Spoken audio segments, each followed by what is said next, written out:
those of you that don't know me, some familiar faces I know, but some of you that don't. Been here about 25 years, been in the field about 40.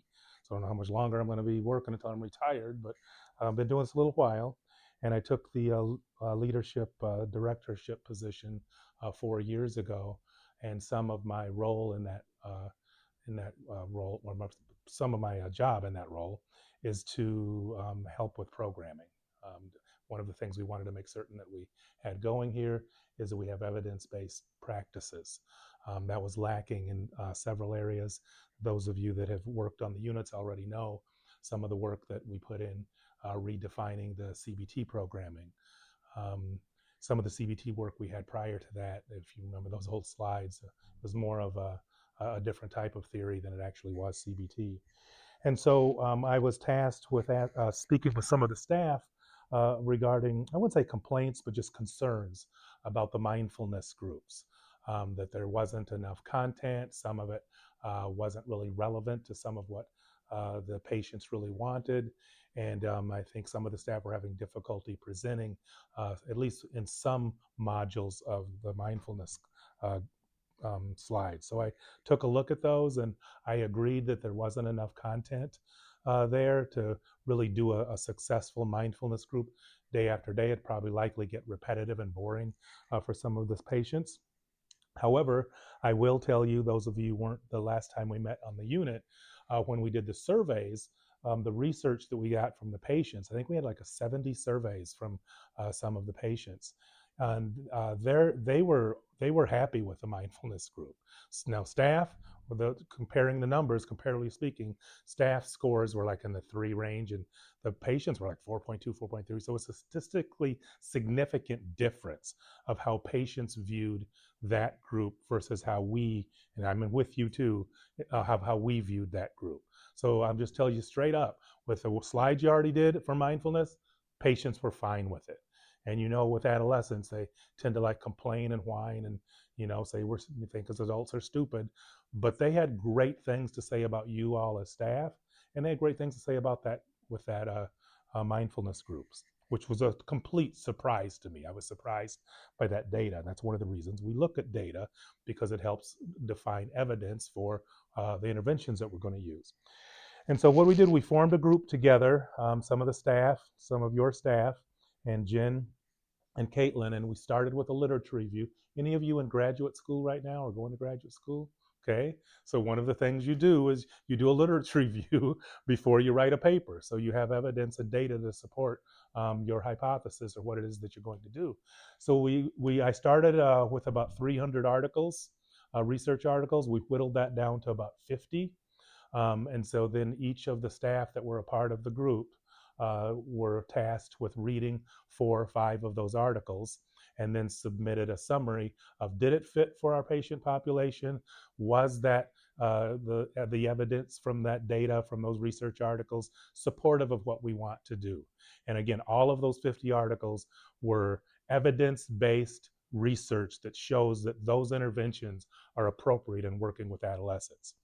As I said to the last group that I spoke of, when we look for a paper, we look for literature, there's not going to be an article that says, this is what you do for adolescents in Sioux Falls, South Dakota at Avera Behavioral Health. There's not going to be any research that says that. There's nobody that does that unless we do it here.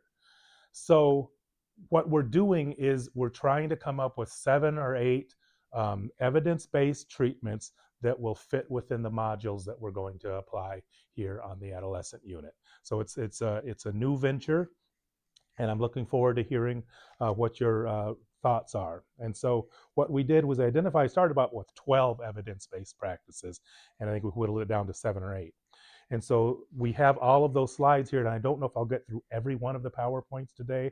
I'll just maybe touch on some of them, but we have one module, which is divided into 7 things, 7 groups, 2 modules apiece. And so that way you have 14 days of content. That would be for those folks that have been here before. They'll go, oh, I've seen this group before. I don't need that. You've got enough content to where you should have less complaints from some of the patients regarding that. So, for example, we knew from research psychoeducation, meaning educating patients about their common diagnoses and educating them about stress management. The research supports that that's helpful for not just adolescents, for all patients. So, psychoeducation is one module. We had anger management, emotional regulation, which is a module, I guess, that you could safely say it's part of DBT. So we did put some modules in there with some DBT information, but generally speaking, there's mixed research about the efficacy or the outcome of DBT for adolescents. And it's less efficacious or helpful for adolescents than it is for adults.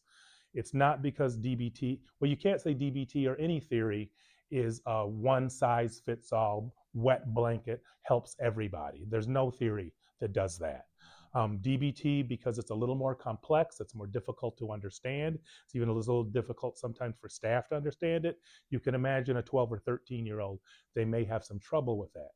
And even the kids that do well with DBT, it's only going to be efficacious for certain populations, because DBT and CBT are insight-oriented theories, meaning the insight meaning cause and effect. You have to kind of know cause and effect, have abstract reasoning skills. Many of your kids with like opposition defiant disorder, conduct disorder, they lack some of that cause and effect. If I do this, this is going to happen to me. They don't get that. And so those insight-oriented strategies typically don't do very well for that population. What does that mean for you? What that means for you is if you're doing this DBT group or some of these skills for some of the patients you have in your group, some of them aren't going to get it. They're not going to understand it. And it's not because you're not teaching it the right way. It's because those aren't applicable to that population. Does that make sense for everybody? Okay. All right. So I just want you to keep that in mind as we go through some of these slides or some of these groups or modules. No one module is going to be a perfect fit for every patient that's in your group. It just isn't. And so anything else I want to say about that? Oh, one other thing. One of the modules, I didn't get finished through all the modules. At DBT, we had acceptance and commitment therapy. Research supported that. I think Matthew worked on that. Krista had the behavioral activation, refers to just being more active. There's lots of research that supports activity, exercise, those kinds of things can be very, very helpful. Social skills we have, effective communication, substance abuse and refusal skills. Again, the research from the articles suggests every one of those are helpful for adolescents. We also had trauma-informed care. Trauma-informed care, overwhelmingly, research supports that that's helpful for patients. Because there was some feedback from some of the staff regarding the trauma aspect of, is this going to be triggering for kids? I think one of your groups is right before bedtime or something. There was some question of, boy, if we talk about trauma, that could be triggering. It could have problems. People could be, bouncing off the walls. Some of the staff were questioning if that was a group that they wanted to do. Well, there's two modules of trauma-informed care. I'm going to go ahead. I agreed to just go ahead and table those for right now, meaning we're not going to include those as part of the 7 modules or 14 modules that you actually have. But it's going to be something that we will be doing eventually. We will be putting trauma-informed care into our groups here, and most likely on the adult units as well. With that in mind, the other thing, and I'm exploring it, and I think it's going to be approved for us to do it, is we're going to have you go through the Avera Learning Center and you be trained in trauma-informed care. And once you complete your training in trauma-informed care, then we're going to likely institute those trauma-informed care groups. And it's not really anything more than some of what you're probably already doing already. It just sounds scarier than it actually really is. You're not going to be diving into their sexual trauma. That's not what trauma-informed care means. It's an umbrella to help you better work with individuals that have been traumatized. That's what that refers to. So just so that you know ahead of time, that is coming down the pike, down the road. You'll be trained in trauma-informed care, and then we will integrate trauma-informed care into these modules. So because we're not using trauma-informed care, I came up with another module, but it's just one module, so we don't have 2 of them, so it will repeat itself every week, and that's the social media cell phone addiction module. And I want to go over that one, not extensively, but quite a bit today, because I want to make sure you have knowledge of it. And if you have some questions about it before I leave here today. And is mentioning too is some of you are familiar, we had those surveys before. We're going to follow up with surveys again in the future. So if you find some typos or you find some things that you have questions about, go ahead and jot those down or write those down, and let Jen and Caitlin know, and let me know, and we will revisit these later on down the road. But we're not going to make any major changes to any of these for at least 2 or 3 months, because we want to get a good stockpile of information, not just from you, but from some of the patients as well. We have 15 PowerPoints total. They each all have worksheets and or notes and or activities, quick guides that will be uploaded to Team, our Teams site. And I am almost done with binders for week 1 and week 2, so you can read through and have them at your hands with everything printed for groups. All right. Well, I just encourage you to keep an open mind as we talk about some of these modules and these groups. You all do groups differently. I was a tech. I started off as a tech 40 years ago, and so back, oh, I'm sounding old. Back in my day, we, we didn't have any PowerPoints. We didn't have anything. You just had to go into the group with no paperwork, no nothing. And so each of you does group differently. So there is not an expectation for you to have to go through every single slide as you're doing the group. You decide how you want to do the group. You might use 3 of the slides. You might get on some of the questions. You just talk about that and have a discussion. Or maybe some of you are more regimented and you just want to hit every single point. That piece is up to you. So there's some flexibility. We wanted to make sure there was enough content in each of these modules so that you don't run out of information after doing the group once or twice. That there's enough bulk of data there for you to talk about things. So this was the first one, psychoeducation, stress management. I'll go through these slides pretty quick. Just talks about definition of stress. There's acute stress, and then the next one speaks to chronic stress. I think that's something that you really want to get the kids to differentiate. What's acute stress? What's chronic stress?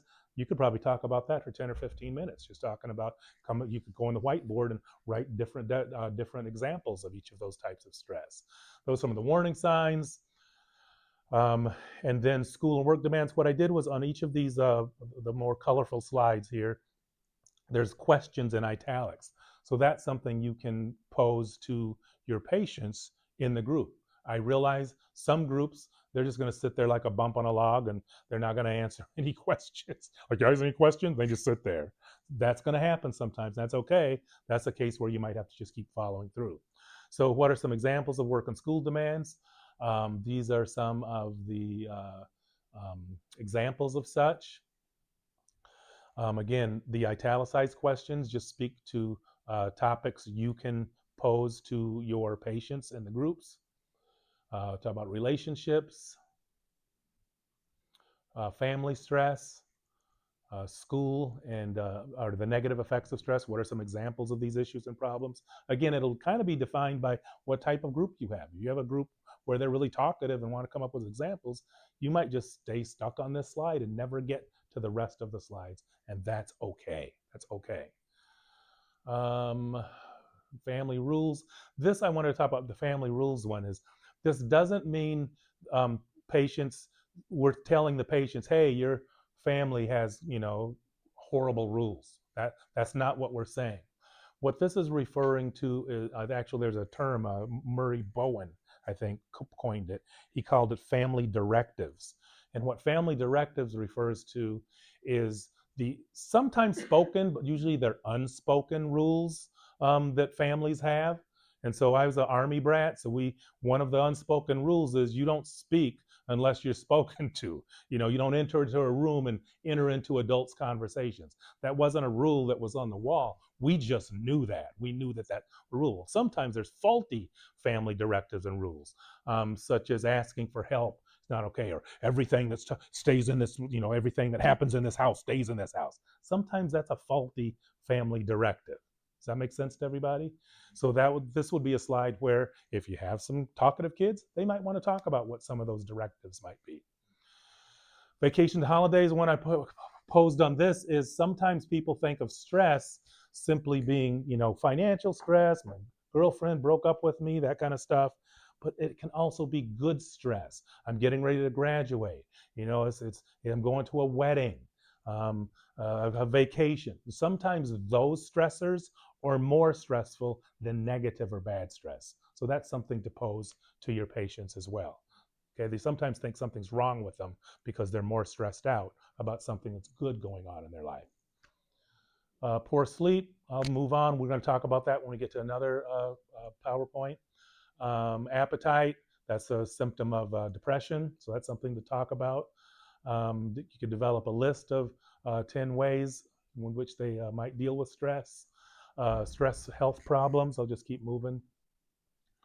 High blood pressure, chronic stomach and digestive problems, skin problems, nail biting, trichotillomania, muscle tension, that's a symptom of anxiety and depression, irritability and anger. The irritability and anger one would be especially important if you do have oppositional defiant kids in the group, that they're likely going to be easily angered or they annoy other people on purpose. Recognizing stress, signs of stress, again, italicized, are question points you can have in the group. I'll keep moving. Recognizing mindfulness, that's something I didn't mention, is what we try to do. I don't know if this is the case for all of the modules, but we try to integrate mindfulness in each of the groups. And I think that's a better carryover for helping patients better understand how mindfulness might be applied to each of the topics we're talking about. You all are familiar with what some of the criteria are from the DSM-5 for dysthymic disorder, persistent depressive disorder. I actually use the picture of Eeyore because Eeyore is a great descriptor of what dysthymia is. Dysthymia, Eeyore still goes to see Winnie the Pooh. He still sees Christopher Robin. He still walks around and does stuff, but he's just moping around and can't have any energy. That's what dysthymia is. And it's a great analogy. So you might be able to use this assignment for folks with low self-esteem, depression, anxiety. It's another written assignment that you can give them. This is the mood and anxiety. So a majority, about 60, let me back up here a bit. 25 to 40% of folks that have a mood disorder, which would be depression, dysthymia, bipolar disorder, 25 to 40% also have an accompanying anxiety disorder. So if you count nationwide, but that's going to apply to this hospital as well, if you counted up all the patients in here, we can pretty much guarantee 60 to 70% of the patients are either going to have a mood disorder and or an anxiety disorder. So this is important for the kids to know what that actually means. What is depression? Okay. What you're going to see in this slide, and you will likely in some of the other slides, there's going to be things in there about percentages of the population and what does research say. And the thing that's important for you when you are facilitating the groups is help the patients understand what that means to them. So for example, what I just said about 60% are going to have a mood and anxiety disorder, what does that mean? So when you're doing the group, if you have 10 kids in that group, say 6 of you likely have depression and or anxiety, and then just have them raise their hand, okay? So this is just educating what is depression. Those are the symptoms of depression from the DSM-5. Actually, for major depression, you need to meet 5 of the 9 criteria within a 2-week period. I didn't go into detail about that, but if kids ask, generally speaking, you want to look to see if they have at least 5 of those symptoms over a period of time. Appetite, sleep disturbance, and then the questions are always at the bottom that you could ask, like, are you sleepy at school? When are you sleepy with your friends? You could ask those questions. Thank you. Psychomotor agitation, retardation. I was I was hesitant to put the retardation in there simply because I know that can be a buzzword for some of the kids. But it is that there's really no other way to say it. That's what the DSM says. So it you want to just focus on that. It means slow down. It doesn't mean something about a person's cognitive abilities or their IQ. It has nothing to do with that. Fatigue, worthlessness, guilt, poor concentration, recurrent thoughts of death. And my thought would be I'll probably say at least 30-40% of your kids on the adolescent unit had some type of suicidal ideation. Okay. Then I talk about anxiety disorders, 20% in a given year. One of the reasons why I think it's important to state the percentages or the numbers is because oftentimes patients, not just adolescents, but adults, think that they're the only ones. They're the only one in the family. I'm the only one who's been hospitalized. I'm the only one that has anxiety problems. It's just simply not the case. It's the number one cause of disability in the United States. When people are phoning in sick for work, it's usually anxiety or depression. More common, 20-25%. Again, how does that apply to the group? 10 kids in the group. That means 2 to 3 of you probably have generalized anxiety disorder, depression. Okay. Let me back up a little bit. That also means not just patients, actually, patients, it would be higher because the numbers are going to be skewed higher because that population we know to get into the hospital, they had to probably have depression or anxiety. I can also apply that to this room. I could say, since there's 20 people in here, chances are about 4 to 6 of you probably had either some mood disorder symptoms and or some history of anxiety. So it also applies to us as staff. It applies to people at church. It applies to the doctors, okay, including myself. The doctors, if there's 10 doctors, 3 or 4 of them probably had a mood disorder and or anxiety. So that's so important to universalize that for patients so that they know that they're not alone. It's not just them. Okay. So this just refers to what generalized anxiety disorder is. These are the symptoms. Boy, you could probably spend a good 5-10 minutes just talking about that, and we'll keep moving. Risk factors. We'll keep moving. Yep. Um, Now, actually, this is part of trauma informed care, risk factors, referring to unhealthy environments, chaos. It's actually a part of, if any of you familiar with ACEs, okay, this is some of what this refers to, is that would be marked for an ACEs, meaning that it's a trauma marker or a risk factor for trauma. And so it's also risk factors are associated, these risk factors associated with increasing the acuity of depression and anxiety and living in a chaotic environment. This is also from Trauma Informed Care. This slide is. Now, I don't think this is really going to be triggering as long as we don't go into any great details about the sexual or physical abuse, but I think it's important because some of you likely know some of the kids have to write their autobiographies. I think, is it group unit A, unit one? Okay, they have to write their autobiography. Some of those kids do talk about their trauma or being in a foster home or being removed from their home. They're already talking about those things. So the trauma informed care piece is to kind of help you develop some ways to help them. Talk about stressful life events, the good and bad types of events, and you can ask for examples: caffeine, tobacco and caffeine, and vaping. I think that'll go into more detail. So will the substance abuse in one of the other modules. So I'll just keep moving on this one.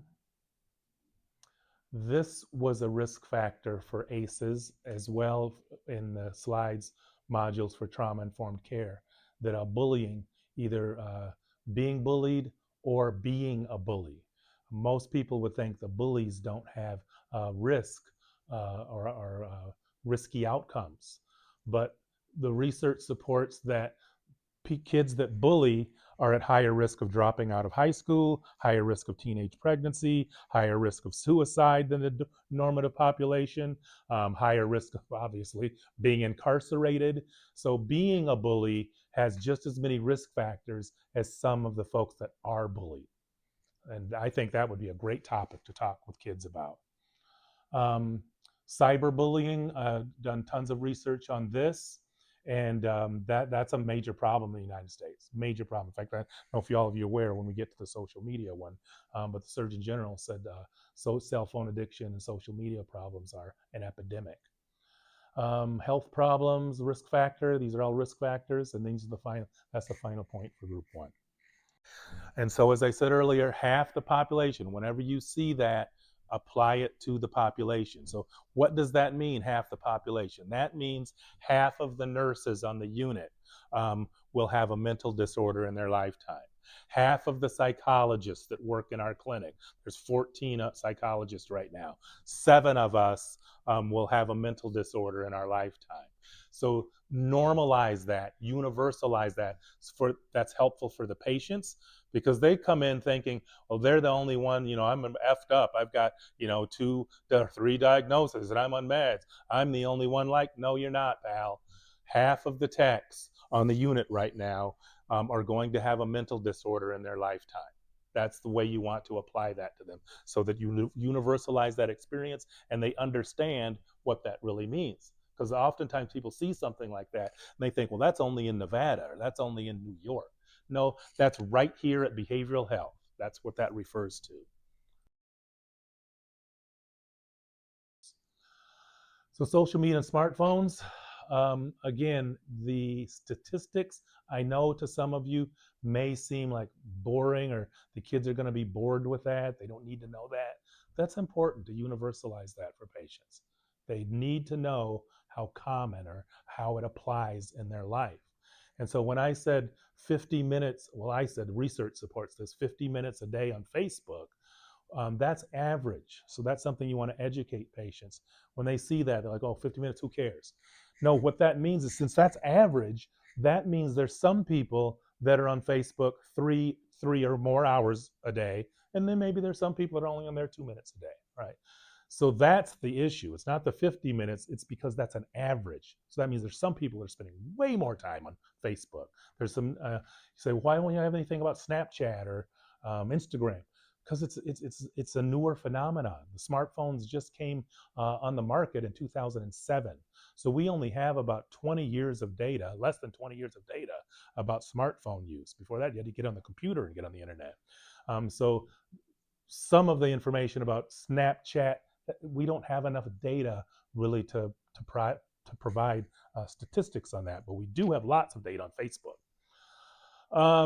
This just talks about kids and the American Academy of Pediatrics. Why would this be important to your patients? Well, we don't have two-year olds on the unit, but it's something for them to know that maybe they're going to have kids. Maybe they'll have kids. Maybe they have a little younger brother and sister that's on their smartphone too much. So that might be able to helpful for them when they get home. Nearly half of Americans reported they couldn't live without their smartphones. That's a question you can query, or you could query some of the patients about that. Um, Funny research that was done with that. Actually, Elhai, he was a psychologist, and I don't know, he was a researcher. His wife actually used to work here for Dr. Fricker Elhai. She was a psychologist here for about 4 or 5 years. But some of the research about that is what they did. I won't get too far off track.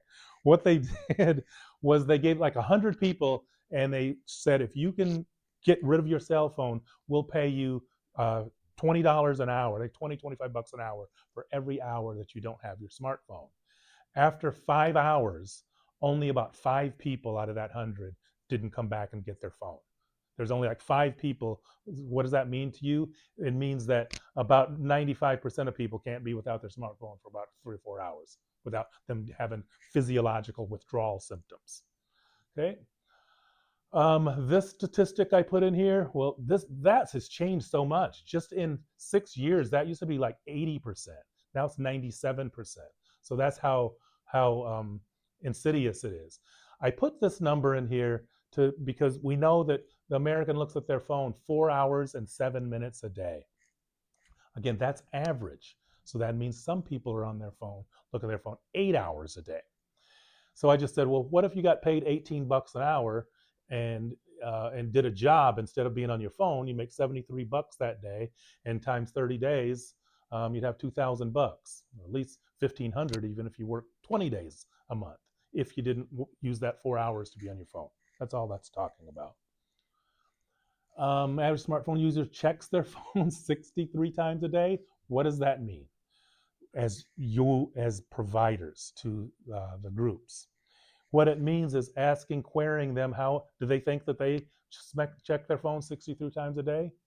Like, I think since I've been in this room, I've probably checked my phone 3 times, probably looked at it at least 2 or 3 times. Tap it 2,617 times a day. And again, average. So some people are touching their phone 5,000, 6,000 times a day. How many things do you touch 5,000 or 6,000 times a day? I mean, I don't even think I touch my bald head that many times a day. Okay, so that's what you want to talk with the patients about. Car accidents, 1 in every 4 car accidents. All of you know that just from driving. There's crazy drivers on that. I saw somebody eating a cheeseburger on their phone, has had a cigarette in their hand as they're on there and they're driving. I'm like, well, what are you doing? Um, this is something, and this is likely correlating to the substance abuse modules, is how do you know it's a problem? If it's interfering with the daily life, that's one way that you would know that it might be a problem. I mentioned this earlier about the physiological withdrawal symptoms, meaning that folks having to be away from their phone, they have some of the same physiological responses: sweating, shaking, agitation, irritability, as you would if you were withdrawing from some substances. FOMO, if you're not familiar with that term, just means fear of missing out. That's one of the reasons why people want to check their phone, because they think that they're missing something. Did I forget something? Did I miss out on something? That's one of the reasons why people pick up that phone, and that increases anxiety and depression. Now, let me back up just a little bit, not on the slides, but back up. We talked earlier about the psychoeducation part, about anxiety and depression. So if I'm telling the patients that you using your smartphone too much increases anxiety and depression, they need to know what anxiety and depression actually means. Sometimes kids just think, and parents, adults, I mean, think that depression just means a person's crying and they're sad. That's what they think. No, there's 8 other symptoms of depression. Okay, negative aspects. I'll keep moving here. One of my favorite cartoon things right there. Talked about it disturbs sleep, causes more stress, and that's one of the modules as we're talking about stress. Kids may not know about good and bad stress. That's why we're going to educate them. So now, since they know what stress means, they know that, well, if I'm overstressed and I'm more anxious, this is going to make my anxiety and depression worse the more I spend time on it. Okay. Um, just some more questions there. I'll keep moving here. Um, so, yep, some more questions there. This one I think is important to talk with the kids about. Research stated that 7 to 11 platforms increases anxiety 3 times higher. 3 times. So that means that, and when you think of Facebook, there's like 2 or 3 levels of Facebook. You have your page, your front page. You used to have Farmville in there. You used to have you have Marketplace. So that counts as a platform. And so if a person is using 7 to 11 platforms, that increases their anxiety 3 times higher. 86% of adolescents sleep with a phone in the bedroom. 60% of adults. That's actually a little bit higher now. Strong evidence that it disturbs sleep-wake cycle. And the thing I'll say on that too, I don't think I mentioned this the last group, is that's why one of the first questions physicians ask you or psychiatrists ask, how's your sleep? How are you sleeping? They ask that every day. How you all log it when you check in on their sleep. What is it? 15-minute checks, 30-minute checks. That's why you're checking that, because we know from research disturbed sleep causes more depression and anxiety, or increases the acuity of symptoms. So we want to know how somebody's sleeping. So if we know that sleep disturbance increases depression or anxiety, perhaps we shouldn't be using something that's going to disturb our sleep. So that's so important. This is just a picture that speaks to what we know that it affects memory, harder to learn, could cause problems in your retina. Some research supports cataracts. There's some iffy research about that. This is from a book by Alter, I think was his name, that spoke of the smartphone addiction. So I think one of the handouts you can have with this PowerPoint is the patients can do a checklist on their own, and it gives them a score of if they have smartphone addiction, or social media addiction. And you could do that for yourself too if you wanted to take the test. Um, the kind of the sweet spot is no more than 2 hours a day on social media. I mean, I realize I have to use phone for Volt. That's how we get paged. But what this is talking to is phone use for social media, playing games, those kinds of things. These are just some um, treatment implications, things that they might do. I wanted to talk about this. Geographical proximity refers, the way to decrease your smartphone use is keep it without of geographical proximity. So right now, it's not proximity to me. If it's arm's length distance, then I'm more likely to pick it up. So the further I can keep it away from me, the more likely I'm not going to pick up that phone and look at it. Phantom ring syndrome, what that refers to is, we've all likely had this, is like, oh, I got a notification, my phone rang, and there's nothing there. It didn't ring, it didn't buzz, didn't do anything. You just thought that it did. Um, that's usually a common issue if you're on your phone far too much. If you have phantom ring syndrome and you're constantly picking up thinking you had a notification, you did not, that's probably you have problematic smartphone use. Part of the reason why that happens is the reward center in your brain, that dopamine. You kind of get a dopamine rush every time that you get that notification and it buzzes. Oh, I got a message. You get a little bit of a rush, and so your brain gets so used to that dopamine rush that it's tricking you into thinking there's a notification so it can get some more dopamine again. So that's what phantom ring syndrome refers to. Get it out of your bedroom. That's a big. I nearly tell a good high percentage of my patients to get their smartphone out of their bedroom, or if they can't get out of their bedroom, put it on the other side of the room or something. Because your brain knows, even though you're sleeping, if your brain knows that that phone is right there, your brain's still working when you're sleeping. If it knows it's right there, it could wake you up because the phantom ring syndrome, or it thinks you need to check it.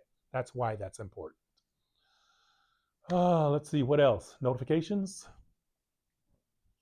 The Premack principle, those of you who took psychology classes, that they sometimes called the grandma principle.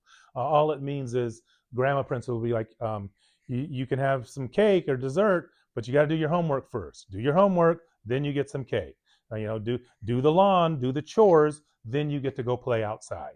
So we can apply that to ourselves too. I personally do that.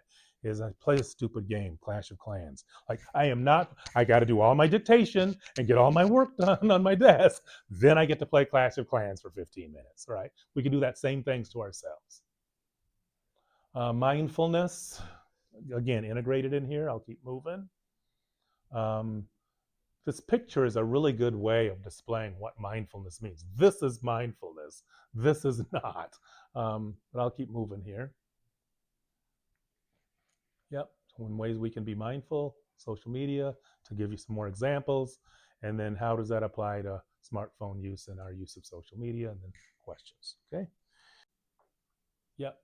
That's the internet addiction test. There's actually been some articles written about if this is actually a good instrument to use. Does it measure what it's supposed to measure?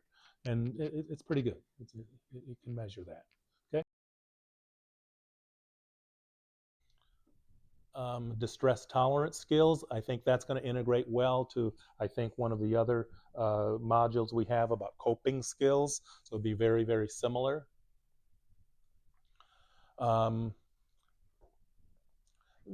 these acronyms of the wise mind is the accept acronym and improve the moment.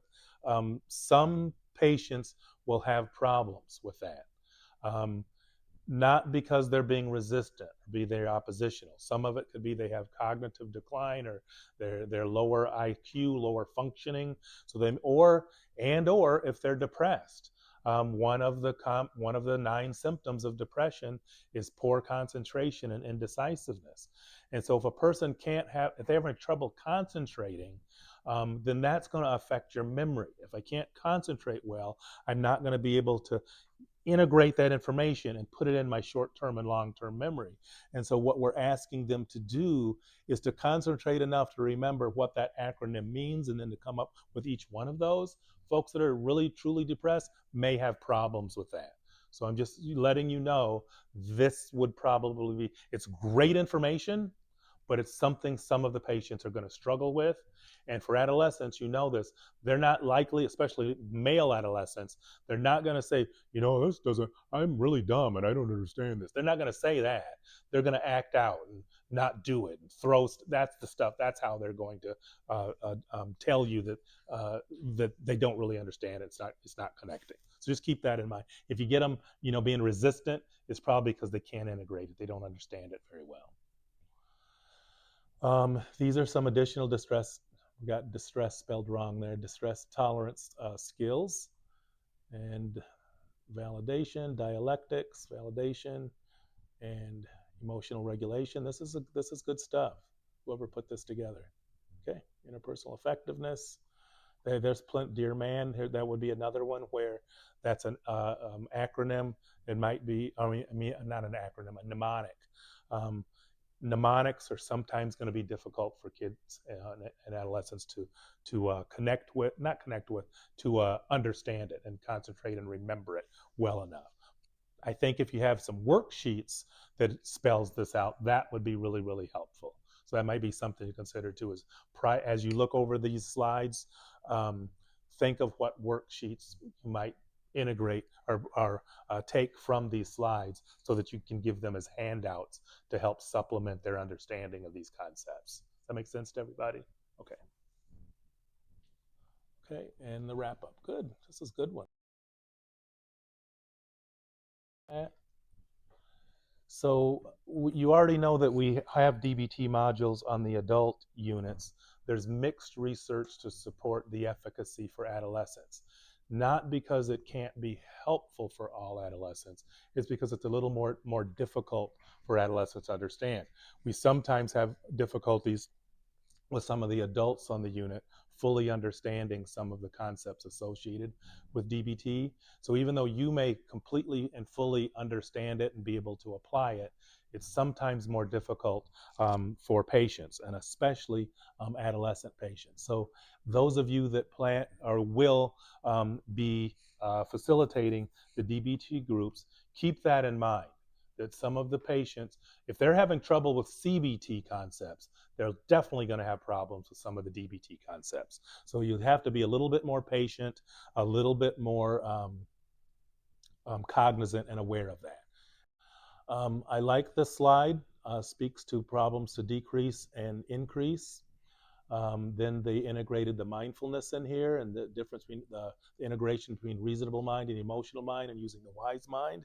That's likely something that some of the patients will have difficulties differentiating and understanding the differences between those. So we might have to spend a little bit additional time talking specifically about each of those concepts for them to understand the Venn diagram of how wise mind integrates with the both of those.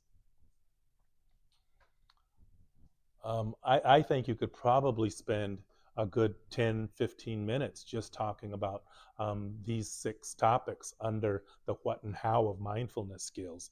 It would even be better if you could find some of the patients to come up with an example. Um, and if they have trouble coming up with an example of something in their own life that they're willing to share, maybe come up with something that happened on the unit, something that happened, when it was lunchtime, when the lunch trays came out. Maybe you could come up with something like that. And those would usually be things they're going to talk about anyway. So you might as well talk about some of those things as long as they're appropriate.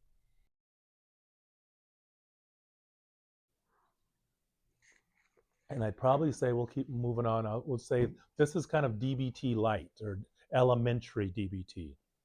True DBT, true dialectical behavioral therapy, um, it's about a year long.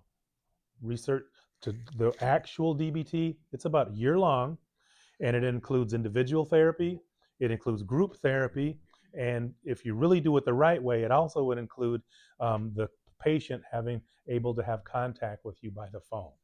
Okay, and there are a couple agencies here in town that actually do it that way. What does that have to do with you all? What does it have to do with you is because you only get to do one module every, for 1 hour every week, we're just giving an introductory piece to DBT. We're just giving them a sample of what it is. But true DBT lasts for a period of about a year, primarily with borderlines. All right, so she speaks to some of the goals, the core mindfulness skills, mindfulness and distress tolerance. I think the distress tolerance piece is something that most of the patients will understand. These are the check boxes that she's referring to. Some of the mindfulness skills, and some of you are probably familiar with that. I like what she did here, where she has scenarios. I won't read through each one of these, but I think she had a scenario, and then you can talk about the scenario. Yeah. Another scenario, Jacob's story. I'll just keep moving through these pretty quickly. Mindful or unmindful, okay? Yep. Just so you can kind of see what the module looks like. And then she's got some mindfulness practices. Again, you've already done some of this if you've facilitated the other mindfulness groups. Distress tolerance. Good slides talking about what that actually might entail. And then phrases. Now, these mnemonics is what those are called, where you have you try to remember accept, and then the A, and we do the same thing for Rumba or for SMART goals. That's a mnemonic. And so this is great. This is a perfect example of why DBT might not be not helpful. It may not connect well for some patients.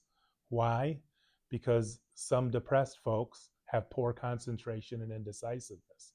So if you have trouble concentrating, it's going to be hard for you to concentrate on all of this and remember it and then be able to apply it. And as I said earlier, folks with behavioral disorders like oppositional defiant conduct disorder, they don't have good insight or problem solving skills. So they don't do well with insight oriented strategies like this. And why that's important to you is to try not to get frustrated with those select patients that struggle with this. Some of them just won't get it. The same thing happens on the adult unit. I'd probably say a good 40% of those patients cannot do DBT. It's too much for them. Okay, self-soothing. I'll keep moving here. Pros and cons, crisis survival. Yep, this is good stuff.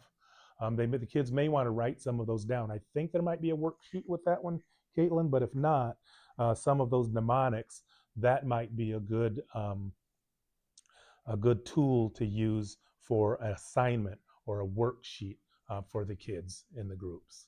Okay. We'll go through these pretty quickly, and Matthew, feel free to pop in if there are some things you wanted to talk about. Okay. So it talks about what it treats, main focuses. We got mindfulness in there, which I think was good. Can I back up to that? Oh, you're going through every one of these. I think you could probably talk about each one of those topics almost in and of itself for a group. Would you agree with that? You could. Yeah. I mean, if you really want to dive into it, they talk about it through the PowerPoint, but there's also an individual worksheet that goes along with it that you guys can hand out to the adolescents and discuss each individual topic if you guys so desire. Okay. So we got acceptance. The 4 A's of acceptance. I like this. Talk about avoiding pain situationally. Cognitive diffusion. I'm going to back up to that. When we talk about a term like that, again, some of the patients lack problem solving skills or lack insight, or some of them are poor readers. Now, I'm not saying all of our patients are prisoners, but just for research sake, about 40% of incarcerated individuals in the United States either have a learning disorder or they did not finish their high school diploma. What does it mean to you? That means that you've got some patients in your group that have a learning disability. It's something like 25% of conduct disorders have a learning disability. Sometimes it's diagnosed, sometimes it's not. So if I have a term like cognitive diffusion, they may be reading at a third or fourth grade level and they're 15, 16 years old. They're going to have trouble understanding what that means. Most conduct disorders and ODD kids aren't going to raise their hand and say, dear facilitator, I don't read very well, and it's really hard for me to understand what it is you're talking about. They're not going to do that. What they're going to do is be disruptive. They're going to blow up or say, this is stupid, this is dumb, you don't know what you're talking. Storm, that's what they're likely going to do. So it has nothing to do with you as a facilitator. It could be because they have a learning disability and they're not going to tell you that they don't understand it. All right, so metaphors, being present, self as context, observing self, yep, good stuff. Values is a big piece of acceptance and commitment because you can sometimes, by making decisions based upon what your established values are. Okay. Another mnemonic, the SMART mnemonic, yep. Unwinding, good mindfulness incorporation here on this one, yep. So then it just goes to a relaxation activity that you guys can choose to either go on with or create your own. This is just like that. It's like an overall muscle relaxation technique.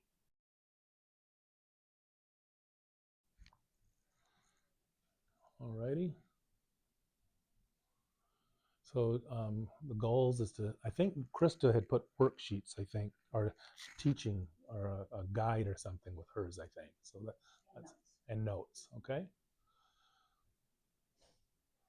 So she's referring to what behavioral activation is.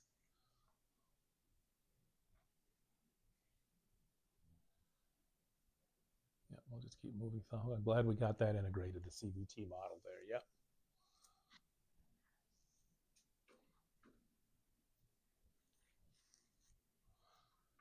So that's a little shorter one, but I think because of the worksheets and the teaching pieces she's got some notes, I think, at the bottom of the PowerPoint, that'll help guide you on each one of those slides. Do we have? Remember correctly, she's got like kind of a bigger, more group involvement activity with that one. Yeah. And like those notes that he was talking about are really something that you can like talk on and on and on about. So you can be looking at one slide, but there's like minutes, like maybe 5 to 10 minutes worth of discussion per slide that you can utilize with the kids. This is an example of the quick guide that she has with this one. I think about 5 of them have quick guides. The rest have notes or planned activities, just so you can kind of see, like, she even has it timed out for you.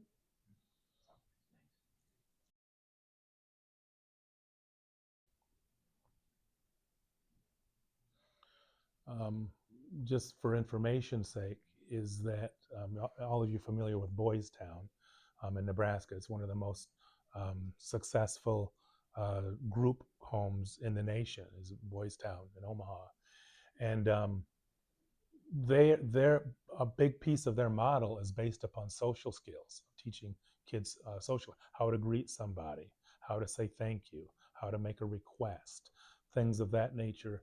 Many of you already know this. Many of our patients aren't very well skilled at that, and it's actually become worse because of this.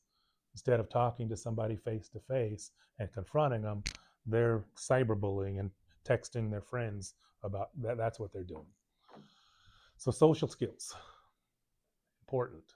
They may not know those things that a lot of you already know. This was a video I think she had in here.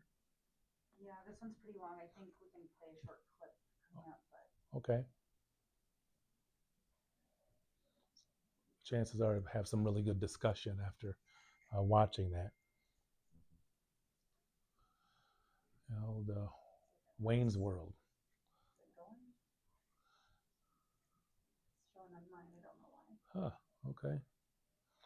I think there's a short clip that speaks about, it shows an example of somebody not actively listening.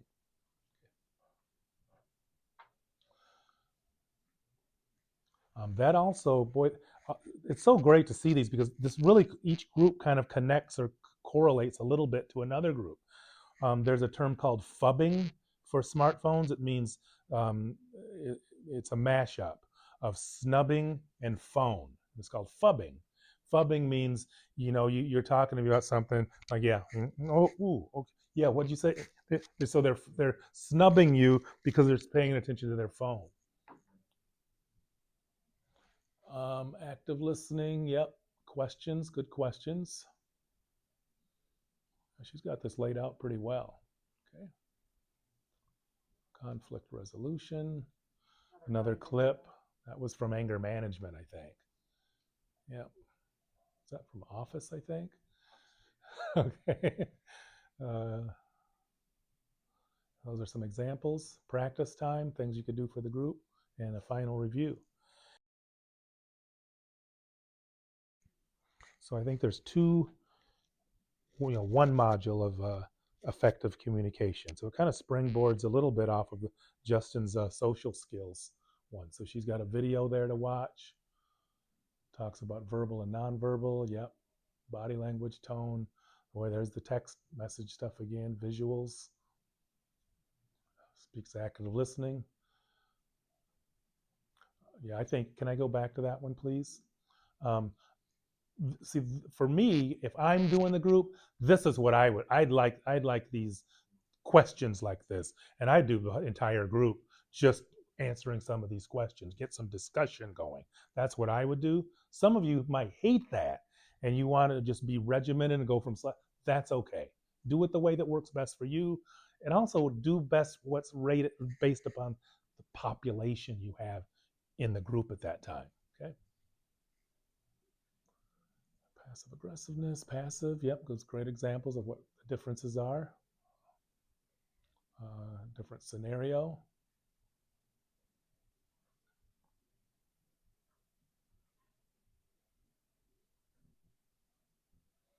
And then barriers. I like that she included this. Yep. Culture and religion. I think that's important to keep in mind too, because of different cultures, different religions. There's going to be different. It's going to vary on their communication styles. So, for example, in some Native American customs, is to not give eye contact. It's a sign of disrespect if I look somebody straight in the eye. So, in the dominant culture, we might view that as, oh, they're hiding something, but in actually they're giving reference and irreverence, and they're giving respect by not making eye contact. So it's things of that nature that you want to be uh, um, understanding of. And if you don't understand the different cultures of some kids you have in the group, and they're of a different culture, just ask. Just say, I don't know anything about Buddhism. I'm not familiar with what the customs are in India. Could you tell us a little bit about that? And it's okay to ask those questions. Language, obviously, there's some different, try to stay away from slang if we can. Some of the social pieces we want to look at. Environmental factors. And again, the social and environmental ties into trauma-informed care. That fits into there as well. Emotions and perception, how can we communicate more effectively? I think that those are some really good examples. The I statements, some kids and adults like the I statement, some don't. And that's okay with the kids that don't. Different activities, yep. Discussion questions.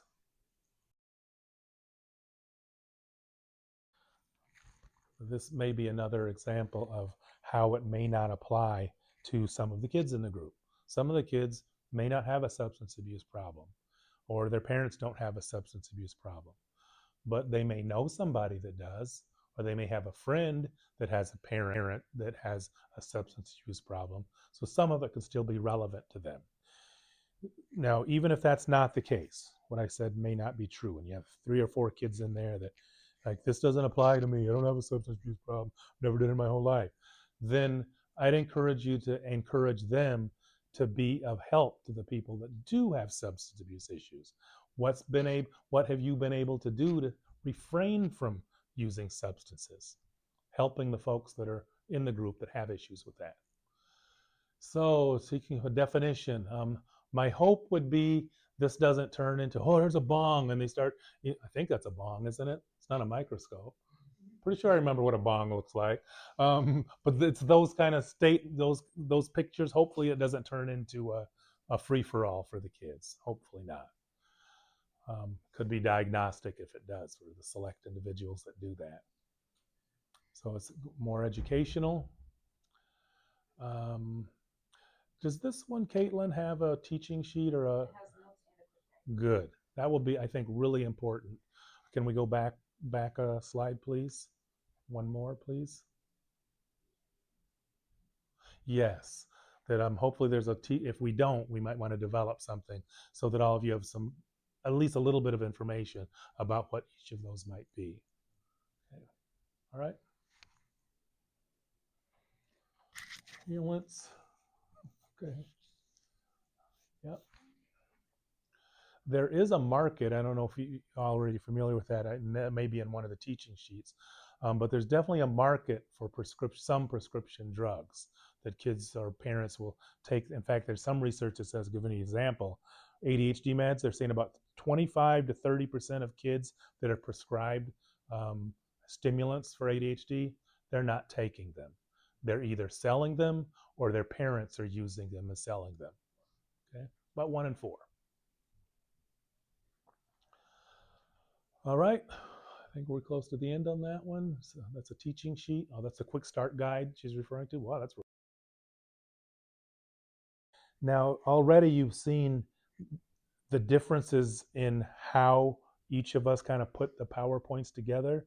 So I tend to be more based on statistics and research, and then others are more regimented and wanting, having not a guide, a guide of how to present the group with videos. Each one's different. Some folks are going to like some of the content or some of the PowerPoints better than using another one, and that's okay. Like if I had to do this group 14 days in a row, there's probably 8 or 9 of those I'm going to enjoy facilitating more than the others. It doesn't mean those PowerPoints are bad or that's a bad subject. It just simply means it's your personal preference. It's what's more comfortable for you. And so I wanted to hammer that point home. I think that's important to realize that you might come in on a Tuesday. Oh no, I've got to do behavioral activation, or I got to do this anger management. I don't really like to do that one. Just keep in mind, some of the staff like that one. Some of the patients enjoy that stuff. So just keep that in mind.